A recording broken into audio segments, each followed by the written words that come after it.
বাংলাদেশের সামরিক বহর যেন এক দুরন্ত গতিতে এগিয়ে যাচ্ছে। 3টি ভ্যারিয়েন্টের যুদ্ধ বিমান সামরিক বহরে যুক্ত হওয়া মানে কি জানেন? দক্ষিণ এশিয়ার মধ্যে বাংলাদেশই প্রথম যে একসাথে একই সময় 3টা ভ্যারিয়েন্টের যুদ্ধ বিমান সামরিক বহরে যুক্ত করতেছে, আর সবগুলোই 4.5 জেনারেশনের যুদ্ধ বিমান। এর মধ্যে চায়নার J-10C মাল্টিরোল ফাইটার জেট রয়েছে, পাকিস্তানের JF-17 থান্ডার রয়েছে, একই সাথে ইউরোফাইটার টাইফুন রয়েছে। এর মধ্যে উল্লেখযোগ্য রয়েছে J-10C মাল্টিরোল ফাইটার জেট। এটা এমন একটা যুদ্ধ বিমান, এক ইঞ্জিন বিশিষ্ট হলেও বর্তমান বিশ্বে দুনিয়া কাঁপাচ্ছে এই যুদ্ধ বিমান।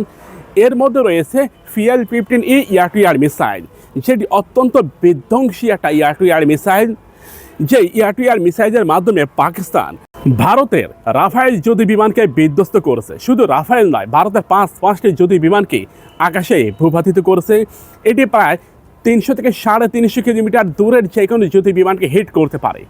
একই সাথে এই J-10Cর মধ্যে রয়েছে আরও একটি ভয়ঙ্কর হাইপারসনিক মিসাইল, নাম YJ-21 হাইপারসনিক মিসাইল। এটা প্রায় 1500 কিলোমিটার দূরের যে কোনো লক্ষ্যবস্তুতে হিট করতে পারে। সে হিসাবে বাংলাদেশ এমন একটা বিশ্বমানের প্রযুক্তির দিকে এগিয়ে যাচ্ছে, যেটা দক্ষিণ এশিয়া কেন এশিয়ার মধ্যেও কার পক্ষে অর্জন করা সম্ভব হয়নি। প্রিয় ভাইরা, সামরিক বহর ডক্টর মোহাম্মদ ইউনূসের মাধ্যমে যেভাবে ঘুরে দাঁড়াচ্ছে, যদি এটা আরও 10 বছর আগে করা হতো, তাহলে দক্ষিণ এশিয়া কেন ভারতের উপরেও বাংলাদেশের অবস্থান থাকতো। বাংলাদেশের বর্তমান সামরিক র্যাঙ্কিং 35তম, আন্তর্জাতিক যে গ্লোবাল ফায়ার পাওয়ার, সেখানে বাংলাদেশের অবস্থান 35তম। প্রক্ষান্তরে ভারতের অবস্থান 4 নম্বরে, পাকিস্তানের অবস্থান 11 নম্বরে। কিন্তু আমরা কেন 35-এ? এর অন্যতম কারণ ভারত এবং বিগত প্রতিটা গভর্নমেন্ট এর জন্য দায়ী। শুধু যে একটা গভর্নমেন্ট না, প্রতিটা গভর্নমেন্ট। কোনো গভর্নমেন্ট সামরিক বহরকে ঢেলে সাজায়নি, কোনো গভর্নমেন্ট সামরিক বহরকে আধুনিক মানের প্রযুক্তি দ্বারা সমৃদ্ধ করেনি। কেবলমাত্র ডক্টর মোহাম্মদ ইউনূস তিনি এসে এটা করলেন। পাকিস্তানের সাথে প্রযুক্তিগত চুক্তি, তুরস্কের সাথে প্রযুক্তিগত চুক্তি, চায়নার সাথে প্রযুক্তিগত চুক্তি। একটা গভর্নমেন্ট 2 বছরের মাথায় আমূল পরিবর্তন নিয়ে আসলো। একই সাথে সামরিক শক্তির নতুন এক কাঠামো তৈরি করলো।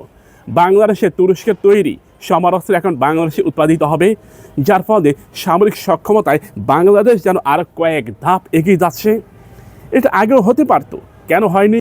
কেন বিগত গভর্নমেন্ট এটা করেনি? ভারতকে সাপোর্ট দেওয়ার জন্য, ভারতের 7 সিস্টারকে নিরাপদে রাখার জন্যই বিগত গভর্নমেন্ট এ ধরনের কোনো চুক্তি করেনি। তারা করেছে কেবলমাত্র ভাত মাছ খেয়ে বেঁচে থাকো।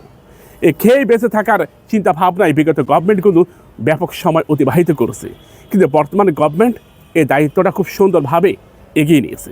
রাশিয়ার উচ্চপদস্থ সামরিক কর্মকর্তা, সাবেক নৌ কমান্ডার মিখাইল জনসন এটা বললেন 2026 সাল 2027 সাল সারা বিশ্বব্যাপী যুদ্ধের তাণ্ডব চলবে।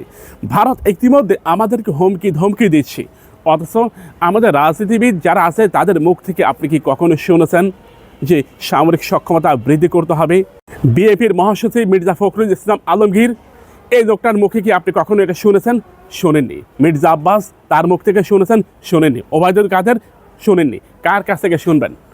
কারণ তারাই তো রাষ্ট্রকে পরিচালনা করছে দীর্ঘ সময় ধরে, কিন্তু তারা কখনই এই বিষয়টা জানেই না। তারা জানে অন্যেরটা মেরে কিভাবে বিদেশে টাকা পাঠানো যায়, এটাই তারা শিখেছে। কিন্তু সামরিক সক্ষমতা বাড়ানোর জন্য এরা কখনই চিন্তা ভাবনা করেনি। ভিডিওটা শেয়ার করুন এবং সাবস্ক্রাইব করে পাশে থাকুন।